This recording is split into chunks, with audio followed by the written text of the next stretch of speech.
Hello everyone, welcome to GS Study Point. I am Pradeep Kumar and now today we are discussing about the nationalism in India. Nationalism यानी कि राष्ट्रीयवाद भारत के अंदर इस तरह से फला फूला। तो देखिए, आप इससे पहले हमने डिस्कस किया था about the nationalism in Europe. तो नेशनलिज्म की जो शुरुआत है वो यूरोप के कंट्री से होती है। सबसे पहले फ्रांस के अंदर आपकी रेवोल्यूशन के साथ इसकी स्टार्टिंग हो जाती है।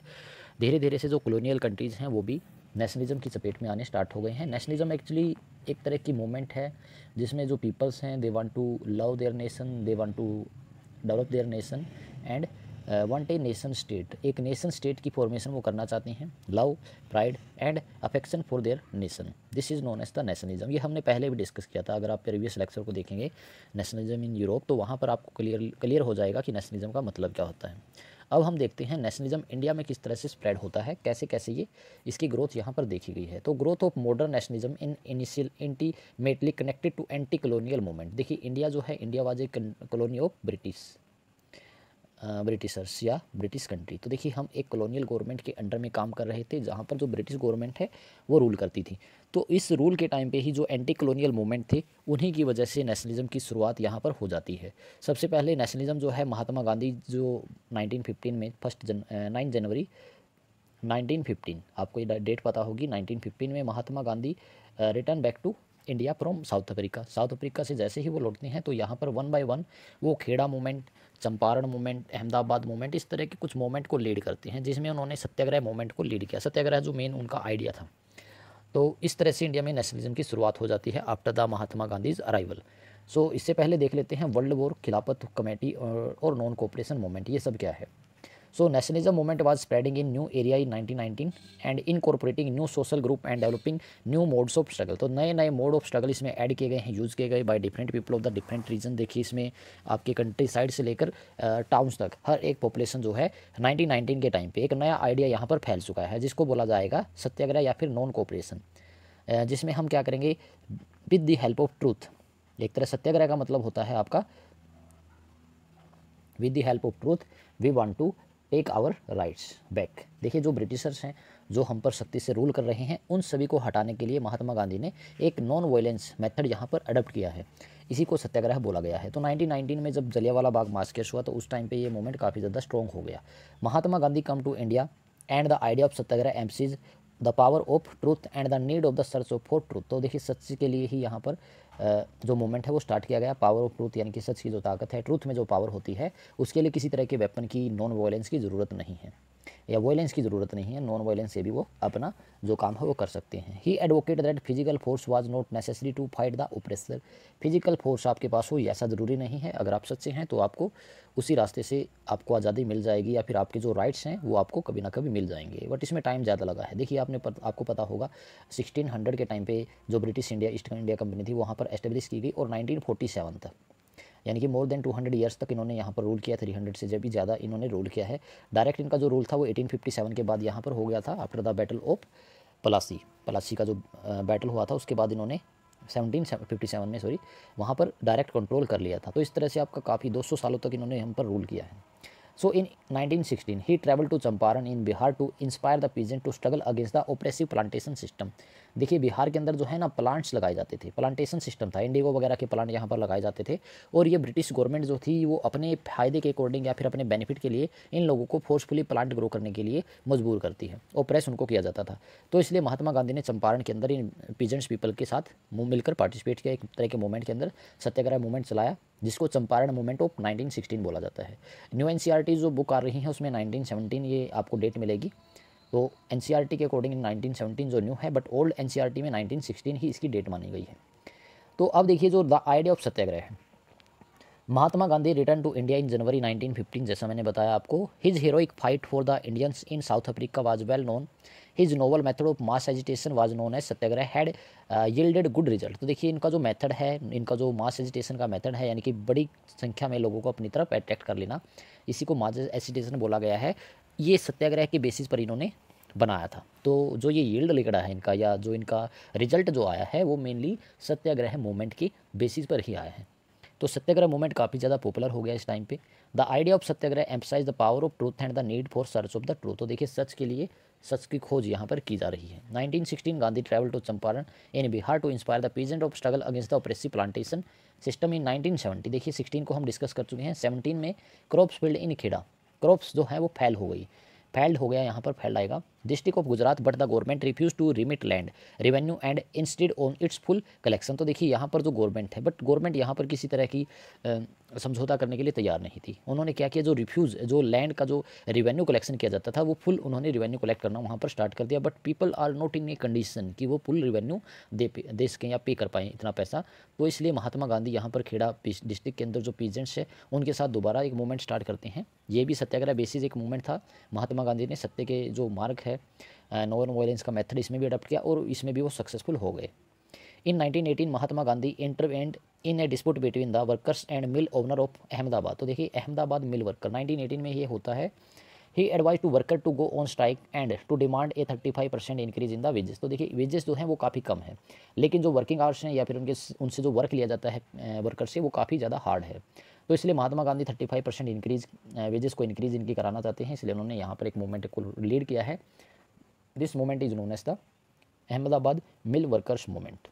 This is also on the basis of truth और सत्याग्रह के बेसिस पर इन्होंने इसमें सक्सेस जो है वो मिली है। लास्ट देखिए, satyagraha brought Gandhi ji into close touch with the worker in the urban area. तो अर्बन एरिया के जो पीपल्स थे they are also with the close touch with Mahatma Gandhi, एक तरह से क्लोज रिलेशन उनका महात्मा गांधी जी के साथ बन गया। तो अब देखिए रोलेट एक्ट के बारे में।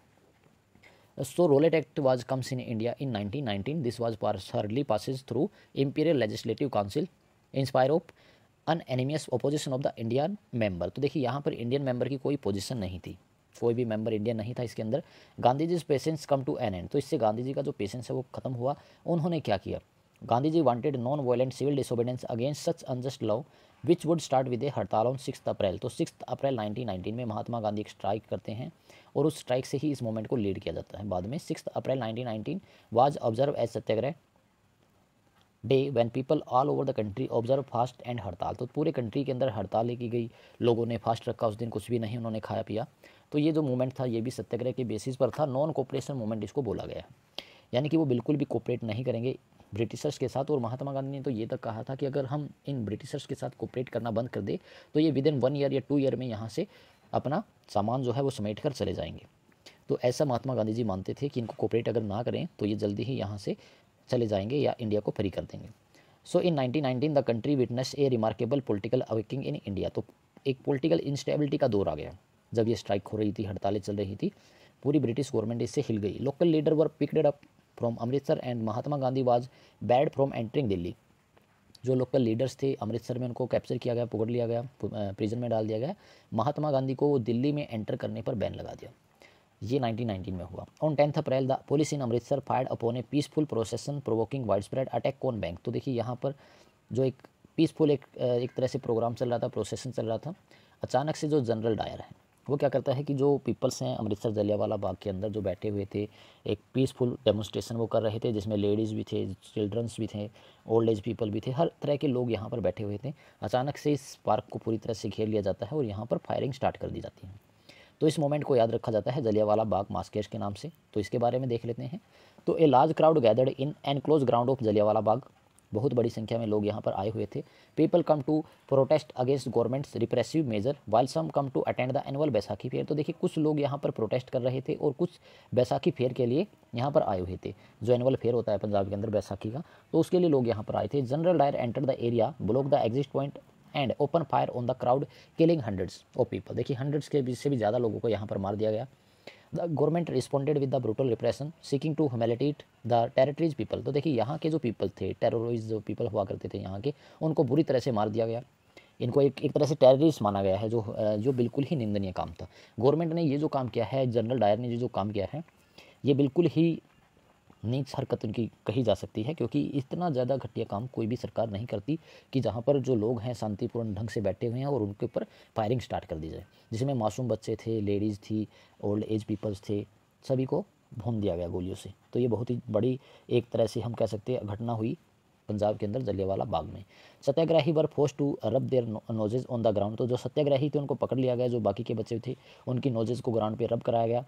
कराउल on the streets and do salaam to all the sahib. तो उनको सलाम करना पड़ा, सल्यूट करना पड़ा उन लोगों को जिन्होंने इनके ऊपर फायरिंग की है, या जो जितने भी ये जो ऑफिसर्स थे इनको उन्होंने सलाम भी कराया। तो ये काफ़ी एक बुरा दौर था इंडियंस के लिए। जिसमें नॉन कोऑपरेशन मूवमेंट जो था वो चल रहा था, साथ के साथ जलियांवाला बाग में मास केस जो है वो भी हो जाता है यहाँ पे। इसके बाद एक और मूवमेंट यहाँ पर स्टार्ट होता है जिसको बोला जाता है खिलाफत मूवमेंट। खिलाफत मूवमेंट देखिए क्या था, तो Rowlatt Satyagraha had been a wide spread movement, it was still limited mostly to cities and town. तो मेनली जो सिटीज़ हैं, जो एजुकेटेड मिडिल क्लास पीपल्स थे टाउन्स के अंदर, सिटीज़ के अंदर, उन्होंने इसमें पार्टिसिपेट किया। Mahatma Gandhi now felt the need to launch a more broad based movement in India. तो इससे बड़ा मूवमेंट यहाँ पर इंडिया में लॉन्च किया जाए जिसमें जो कंट्री साइड पीपल्स हैं, रूरल एरियाज़ के जो पीपल्स हैं, उनको भी इसमें पार्टिसिपेट करना चाहिए। But he was certain that so no such movement could be organise without the bringing Hindu and Muslim together. तो देखिए इतना बड़ा अगर मूवमेंट आपको स्टार्ट करना है, लीड करना है, तो उसमें हिंदू और मुस्लिम दोनों ही कम्युनिटीज़ को पार्टिसिपेट करना पड़ेगा। तो इसी के चलते एक मूवमेंट यहाँ पर स्टार्ट होता है by the Muslim brothers, Mohammad Ali and Shaukat Ali के नाम से जो ब्रदर्स थे, उन्होंने एक मूवमेंट यहाँ पर स्टार्ट किया है with the help of Mahatma Gandhi. Mahatma Gandhi को वो इन्वाइट करते हैं। एक्चुअली खिलाफत मूवमेंट के पीछे की स्टोरी क्या है कि जो टर्की का या जो आपका इस्लामिक वर्ल्ड का जो हेड होता था, जिसको खलीफा बोलते थे, तो ब्रिटिशर्स ने क्या किया, इस खलीफा पोस्ट को यहाँ पर भी डिसमिस कर दिया है, खलीफा पोस्ट को हटा दिया। पहले उन्होंने प्रपोजल दिया था कि अगर जो मुस्लिम है उनका साथ देंगे तो वो खलीफा को पावर दे देंगे और भी ज़्यादा, लेकिन ऐसा नहीं हुआ। उन्होंने खलीफा की जो पोस्ट है उसी को ख़त्म कर दिया, जिससे जितने भी मुस्लिम पीपल थे, इस्लामिक वर्ल्ड के जो लोग थे, उन सभी ने अगर अंग्रेज़ों के खिलाफ, ब्रिटिशर्स के खिलाफ अपनी जो मूवमेंट है वो स्टार्ट कर दी। सो यहाँ पर इसी तरह का एक मूवमेंट स्टार्ट किया गया जिसको खिलाफत मूवमेंट बोला जाता है। The first world war had ended with the defeat of Ottoman Turkey.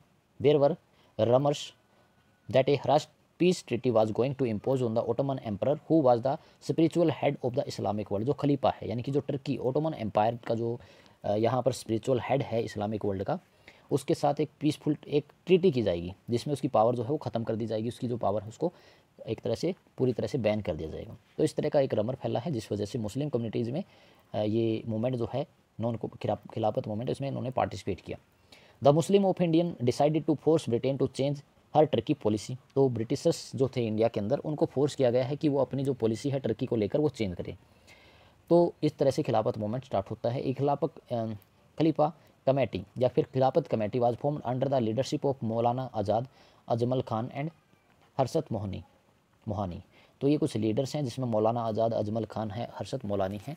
And young generation of Muslim leader like brother of Mohammad Ali and Shaukat Ali began discussing with Mahatma Gandhi about the possibility of a united mass action on the issue. तो इस issue पर एक बड़ा struggle होना चाहिए, बड़े level पर एक मूवमेंट होना चाहिए, जिसके लिए महात्मा गांधी भी रेडी हो जाते हैं। So differing stand within the movement. तो देखिए मूवमेंट तो स्टार्ट हो गया है, बट मूवमेंट को लेकर जो लोगों की राय है वो अलग अलग है। अलग अलग लोगों की जो राय है, रिबेलियन जो कंट्री साइड के जो रिबेलियन हैं उनके लिए इसका मतलब अलग है नॉन कोऑपरेशन का, अर्बन एरियाज़ के लोगों के लिए इसका मतलब अलग है, प्लांटेशन वर्कर्स के लिए अलग मतलब है। तो इस तरह से अलग अलग स्टैंड थे विद इन द मूवमेंट एक है, लेकिन लोगों के जो स्टैंड है इसको लेकर वो अलग अलग है।